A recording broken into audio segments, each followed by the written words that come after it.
450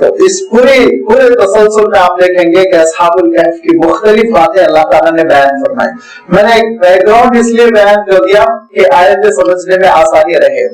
لہذا اللہ تعالیٰ ارشاد فرماتا ہے ام حسبت ان اصحاب الکہف والرقیم كانوا من آیاتنا عجبا، کہ عجبا کیا تم سمجھتے ہو کہ غار والے اور رقیب والے یہ عجیب و غریب بات ہے، ناممکن قسم کی بات ہے، نادر الوقوع قسم کی بات ہے، تعجب کی بات ہے؟ ہرگز نہیں، اللہ تعالیٰ کی نشانیوں میں سے ایک نشانی ہے ارشاد فرمایا، اس میں تعجب کی کوئی بات نہیں. اصحاب الکہف تو سمجھ میں آ گیا، کہف والے، کہف کی میں وضاحت کر چکا ہوں، لمبا چوڑا غار والے. رقیم کی تشریح میں اختلاف ہے. رقیم کی دو تشریح کی گئی. ایک تشریح کی گئی کہ رقیم بستی کا نام ہے، لہذا آج بھی جو بستی قریب میں ہے وہ رجیب کہلاتی ہے، اور اس رجیب کے بارے میں مورخین نے یہی لکھا کہ دھیرے دھیرے اس کا تلفظ بدل گیا. تلفظ بدلتا ہے، دھیرے دھیرے تلفظ بدلتا ہے، اور بہت لمبا آپ کو جانے کی ضرورت نہیں، بلکہ آپ اپنے ہی سامنے دیکھے ہوں گے کہ ممبئی بن گیا، ممبئی بن گیا، تو تلفظ بدلتا چلا جا رہا ہے تھوڑے تھوڑے دنوں میں. یہ تلفظ رقیم کا رجیب سے بدلنا اس لیے بھی ممکن ہے کہ بعض عرب قبیلے قاف کو جیم سے تبدیل کرتے ہیں. جیسے مصری جو ہے وہ جیم کو قاف سے تبدیل کر دیتا ہے، لہذا وہ کہے گا جمال کو گمال، جمال نہیں کہے گا گمال کہے گا.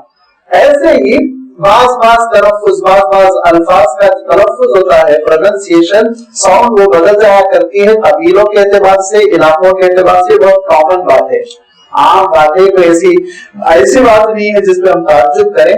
لہذا یہ کہا گیا کہ وہ رجیب ہی دراصل رقیم ہے، اور اللہ تعالیٰ نے اصلی نام علاقے کا بیان کر دیا تاکہ لوگوں کو معلوم رہے یہ اصل رقیم ہے. لیکن بعض اور مفسرین ہیں جو رقیم سے مراد علاقے کا نام نہیں لیتے، بلکہ رقیم کے معنی لکھا ہوا، جس کو آپ مکتوب کہتے ہیں، لکھی ہوئی چیز. اور یہ اللہ تعالیٰ نے ان کو اصحاب الکہف و رقیم اس لیے کہا کہ جب یہ غائب ہو گئے تھے اور ان کی تلاش بڑے زور و شور سے شروع ہوئی، لیکن یہ ملے نہیں. ڈھونڈتے کئی سالوں کے بعد، 60-70 سال کے بعد کچھ پتا چلا کہ اندر ہیں یہ لوگ. تو اس موقع پہ کتبہ لکھ کے لگایا گیا، ایک میٹالک کتبہ، ایک تختی بنائی گئی جس پہ نام پوروں کے ان کے لکھ دیے گئے، اور وہاں وہ نام لگا دیے گئے تھے، اس لیے ان کو رقیب کہا گیا. یہ دو تشریحات ہے. اللہ تعالیٰ ارشاد فرماتا ہے واسطہ ان اصحاب الکہف والرقیم کانوا من آیاتنا عجبا. تم سمجھتے ہو یہ عجیب و غریب بات ہے؟ عجیب و غریب بات نہیں ہے، بلکہ کیا ہے پورا واقعہ دیکھو. اذ اول فتیۃ الی الکہف، جب پناہ لی چند نوجوانوں نے. وہ کتنے تھے اس کی اللہ تعالیٰ خود آگے وضاحت فرما رہا ہے. ذہن میں رکھیے فی الحال اتنا ہی کہ وہ 7 تھے. اذ اول فتیۃ الی الکہف، جب غار میں نوجوانوں نے پناہ لی تو اس موقع پہ انہوں نے کہا فقالوا ربنا آتنا من لدنک رحمہ. انہوں نے دعا کی اور کہا اے پروردگار اپنی جانب سے رحمت نازل فرما، اپنی جانب سے رحمت کا انتظام فرما. وحیئ لنا من امرنا رشدا، اور اے اللہ ہمارے لیے ہدایت کا معاملہ فرما، ہمارے لیے ہدایت کا معاملہ فرما، ہم کو ایسی توفیق عنایت فرما کہ ہم تیرے دین پر برقرار رہیں، ثابت قدم رہیں. اللہ تعالیٰ کے دین کے لیے اور اللہ تعالیٰ کی خوشنودی کے لیے وطن چھوڑنا اور غاروں میں پناہ لینا اور جنگلوں میں رہنا یہ نبیوں کی سنت ہے. انبیاء علیہ السلام و تسلیم، ان کے تقریباً سارے نبیوں کی تاریخ آپ اٹھا کر دیکھیے، اس میں آپ کو ہجرتیں ملے گی. اور خود اللہ کے رسول صلی اللہ علیہ وسلم مکہ مکرمہ سے نکلتے ہیں اور بجائے نارتھ کے تھوڑا سا جنوب کی طرف آگے بڑھتے ہیں. حالانکہ جانا ہے آپ کو نارتھ میں مدینہ منورہ، لیکن اللہ کے رسول صلی اللہ علیہ وسلم تھوڑا سا جنوب میں جاتے ہیں. طور میں پھر اللہ کے رسول صلی اللہ علیہ وسلم 3 دن قیام فرماتے ہیں. پھر اس کے بعد وہاں سے نکل کر مدینہ منورہ روانہ ہوئے. تو یہ آپ انبیاء علیہ السلام و تسلیم کی تاریخ میں دیکھیں گے کہ انہوں نے ہجرتیں کی اللہ تعالیٰ کی خوشنودی کے لیے اور غاروں میں پناہ لینا پڑا. اسی طرح یہ چند نوجوان تھے جن کے بارے میں کہا گیا کہ وہ 7 نوجوان تھے. وہ اپنی بستی میں انہوں نے اسلام کا اعلان کیا اور تنقید کی، شرک پر توحید کی دعوت دی. حضرت عیسیٰ علیہ السلام کے دین کو پیش کیا، لوگ مخالف ہو گئے اور بادشاہ نے کہا کہ ہم تم کو 3 دن کی مہلت دیتے ہیں، اگر 3 دن میں تم اس دعوت سے نہ پھر گئے، اسلام سے نہ پھر گئے، تو ہم پتھر مار مار کے تم کو ہلاک کر دیں گے۔ تو اب یہ بیچارے آپس میں مشورہ کرتے ہیں ہم کیا کریں۔ ایک طرف جان کا ضیاء ہے، جان کا دھوکہ ہے، دوسری طرف ارتداد کا شبہ ہے، دین سے پھیر دینے کا ڈر ہے، لہٰذا ان لوگوں نے طے کیا کہ راتوں رات نکل جائیں۔ چلتے چلے گئے غار میں پہنچ گئے۔ اس اول فتیتو، جب نوجوانوں نے پناہ لے لی، عوام نے پناہ لینا، جب نوجوانوں نے پناہ لے لی غار میں، تو انہوں نے دعا کی کہ پروردگار اپنی جانب سے آپ رحمت نازل فرمائیں اور ہمارے لیے ہدایت کا سامان فرمائیں۔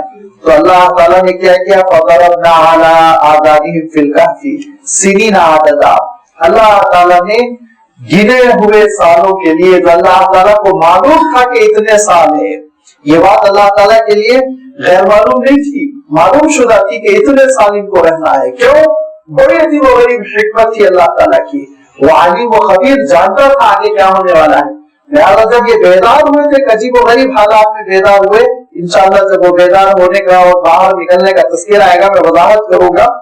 لہٰذا ایک مدت کے لیے اللہ تعالیٰ نے کیا کیا، ان پر نیند طاری فرما دی، اور اس نیند کی طاری کرنے کے لیے اللہ تعالیٰ ارشاد فرماتا ہے فضربنا علی آذانہم۔ آپ نے دیکھا ہوگا کہ جب چھوٹے بچوں کو سلایا جاتا ہے تو ان کے کان کو تھپ تھپایا جاتا ہے۔ کیوں کان کو اس لیے تھپ تھپایا جاتا ہے، اس سے ایک تو ذہن کو، دماغ کو ایک فرحت اور ایک راحت اور ایک آرام نصیب ہوتا ہے، اور دوسری طرف جو آوازیں آ رہی ہیں مختلف، وہ آوازوں سے انسان غافل ہو کر تھپکنے کی آواز سننے کا عادی ہوتے ہوتے ہوتے اس کی آنکھ لگ جاتی ہے۔ یہ نفسیاتی چیز ہے۔ تو یہ کان کو تھپکنا سلانے کے لیے یہ بہت پیارا انداز ہے۔ یہ مائیں اپنے بچوں کو لوریاں دے کر کان تھپتھپا کر سلاتی ہیں۔ تو آپ اس منظر کو ذہن میں رکھتے ہوئے دیکھیے، اللہ تعالیٰ ارشاد فرماتا ہے فضربنا علی آذانہم، ہم نے ان کے کان کو تھپتھپا دیا۔ اتنی محبت سے اللہ تعالیٰ نے ان کو سلایا کہ ان کو کسی قسم کی کوئی تکلیف نہیں ہوئی، بہت آرام سے، ایسے جیسے اپنے گھر میں اپنے بچھونوں پر، اپنے بستروں پر وہ ہوں۔ دھیرے دھیرے ان کی آنکھ لگی، فی الکہف غار میں، سنین عددا، عدد مانے گنے ہوئے، معلوم شدہ سالوں کے لیے۔ اللہ تعالیٰ کے پاس وہ سالوں کی تعداد طے تھی۔ پھر ہم نے کیا کیا، ثم بعثناہم، پھر دوبارہ ہم نے ان کو بیدار کر دیا، لنعلم ای الحزبین احصی لما لبثوا امدا، تاکہ یہ جانچ لیا جائے کہ ہر دو گروپ میں کون سا گروپ ہے، ای الحزبین احصی لما لبثوا امدا، شمار کر سکے گا کہ وہ کتنی مدت برقرار رہے۔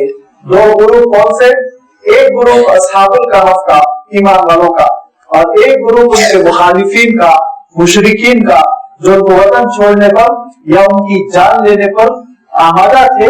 لہذا اللہ تعالیٰ ارشاد فرماتا ہے دونوں گروپ میں سے کون حق پر ہے، کون علم والے ہیں، کون جانتے ہیں نتیجہ کیا ہونے والا ہے، یہ نکھر کر آ جائے، یہ حقیقت نمایاں ہو جائے، اسی لیے ہم نے پھر دوبارہ ان کو بیدار کیا۔ نحن نقص عليك نبأهم بالحق، اے نبی آپ کے لیے ہم ان کا قصہ بیان کریں گے۔ آپ کو سوال کیا گیا ہے، لہذا اس سوال کا جواب ہم آپ کو عطا کریں گے۔ آپ صلی اللہ علیہ وسلم کی نبوت کو آزمانے کے لیے اور آپ صلی اللہ علیہ وسلم کے علم کو آزمانے کے لیے یہ مکے کے مشرکین اور ان کے بیک گراؤنڈ میں اور ان کے پس پشت یہود و نصارا سوالات کر رہے تھے۔ تو اللہ تعالیٰ ارشاد فرماتا ہے کہ ہم آپ کو بتاتے ہیں، نحن نقص علیک، ہم آپ کے سامنے قصہ بیان کریں گے، بالحق، ایک صداقت کے ساتھ، سچا واقعہ، کیونکہ عیسائیوں نے اس واقعے کو بہت ہی توڑ مروڑ کے تاریخ میں پیش کیا۔ ان کے پاس یہ واقعہ مشہور ہے 7 سلیپرز کے نام سے، لیکن اس میں انہوں نے بڑی ملاوٹیں کر دی اور حقیقت کو باقی نہیں رکھا۔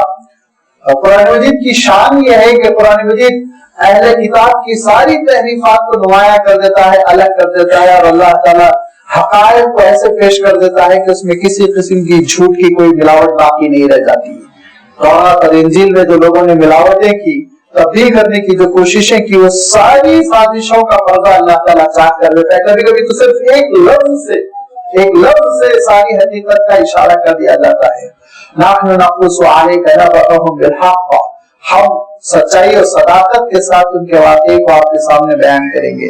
انہم فتیۃ، وہ کچھ نوجوان تھے، آمنوا بربہم، اپنے پروردگار پر انہوں نے ایمان قبول کیا تھا. اور جب ایک بندہ اپنے پروردگار کی طرف آگے بڑھتا ہے تو پھر پروردگار بھی اپنی رحمتوں کے ساتھ اس کی طرف آگے بڑھتا ہے. لہذا فرمایا انہم فتیۃ آمنوا بربہم، وہ کچھ نوجوان تھے جنہوں نے اپنے پروردگار پر ایمان قبول کیا. وزدناہم ھدی، تو ہم نے بھی ہدایت کی راہیں کھول دی ان کے لیے، ہم نے ہدایت کا اضافہ کر دیا، ہدایت کا ہم نے ان کے لیے خوب اضافہ کر دیا. دل کھلتا چلا گیا، انشراح ہو گیا، سینہ کھلتا چلا گیا ان کا اسلام کے لیے. ضرورت اس بات کی ہوتی ہے کہ بندہ پہلے پہل کرے، آگے بڑھے. جب بندہ پہل کرتا ہے تو پھر اللہ تعالیٰ کی رحمتیں بہت آگے بڑھتی ہے، جس کو حضور اکرم صلی اللہ علیہ وسلم نے یوں ارشاد فرمایا کہ حدیث قدسی ہے. اس حدیث قدسی میں آپ صلی اللہ علیہ وسلم ارشاد فرماتے ہیں کہ اللہ تعالیٰ کہتا ہے کہ ایک بندہ اگر چل کے آگے بڑھتا ہے تو اللہ تعالیٰ کی رحمت دوڑ کے اس کی طرف آگے بڑھتی ہے. وہ ایک گز آگے بڑھتا ہے تو اللہ تعالیٰ کی رحمت ایک ہاتھ آگے بڑھتی ہے. جتنا وہ کرتا ہے اس سے کہیں زیادہ اللہ تعالیٰ اس کے ساتھ معاملہ فرماتا ہے. لیکن اگر بندے کے اندر ہی انجماد ہے، بیٹھا ہوا ہے، وہ خود اپنے لیے توفیق اور ہدایت نہیں طلب کرتا تو پھر واقعی بات ہے وہ اللہ کی رحمت سے محروم رہتا ہے. لہذا فرمایا کہ وہ لوگ ایمان قبول کر کے کھڑے ہو گئے توحید کا دورہ بلند کرنے کے لیے. وزدناہم ھدی، تو ہم نے بھی ہدایت کی راہیں ان کے لیے کھول دی، اضافہ کر دیا ہم نے ہدایت میں، اور انشراح دل کا اطمینان نصیب کیا کہ اسلام پہ پوری طرح وہ مطمئن ہو گئے. وہ کیسے؟ وَرَبَطْنَا عَلَىٰ قُلُوبِهِمْ، اور ہم نے ان کے دلوں کو مضبوط کر دیا، دل مضبوط ہو گئے اسلام پر. اور جب دل مضبوط ہو گئے اسلام تو کھڑے ہو گئے. فقالوا، اور اعلان کیا، اور اعلان کر کے دعوت پہنچا دیا، کہا ربنا رب السماوات والارض، ہمارا پروردگار وہی پروردگار ہے جو زمین و آسمان کا پروردگار. نہ ہم کسی ستارے کی پوجا کرتے ہیں، نہ سورج کی، نہ ہم دریا کی کرتے ہیں، نہ درخت کی، نہ ہم بدھ کی کرتے ہیں، نہ دیوی دیوتا کی. ہم کسی کی عبادت نہیں کرتے، ہم صرف رب العالمین اللہ تعالیٰ کی ہم عبادت کرتے ہیں. لن ندعو من دونہ الہا، اس سے ہٹ کے ہم کسی کو خدا نہیں سمجھتے، کسی کو خدا نہیں پکارتے. ساری چیزوں کو ہم مخلوق جانتے ہیں، خالق تنہا اللہ تعالیٰ ہے، رب العالمین ہے. لقد قلنا اذا شططا، اگر ہم نے اللہ کے ساتھ کسی کو شریک کرنے کی بات بھی کہی تو پھر لقد قلنا اذا شططا، تو بڑی انحراف کی بات ہوگی، کجروی کی بات ہوگی. شطط کہتے ہیں انحراف کو، کجروی کو، راستے سے ہٹ جانا، گمراہی قبول کر لینا، اس کو شطط کہتے ہیں. لہذا ہم نے کہا کہ اگر ہم اللہ کے ساتھ کسی کو شریک کریں گے تو بہت بڑی گمراہی ہے. روز روز سے اللہ تعالیٰ نے اس توحید کی دعوت انبیاء علیہ السلام و تسلیم کے ذریعے سے انسانیت تک پہنچائی. یہی دعوت حضرت عیسیٰ علیہ السلام کے ذریعے سے دنیا کو ملی تھی، اور اسی کو لے کر یہ اصحاب کہف کھڑے ہو گئے.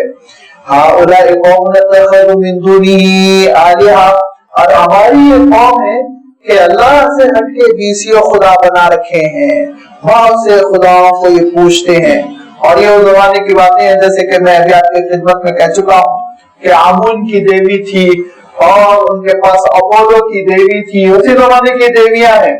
اپولو کی دیوی جو تھی اس کو کہتے تھے کہ ربۃ الفنون والعلوم، علم اور فن کی دیوی ہے، جیسے آپ کے ملک میں سرسوتی سمجھی جاتی ہے.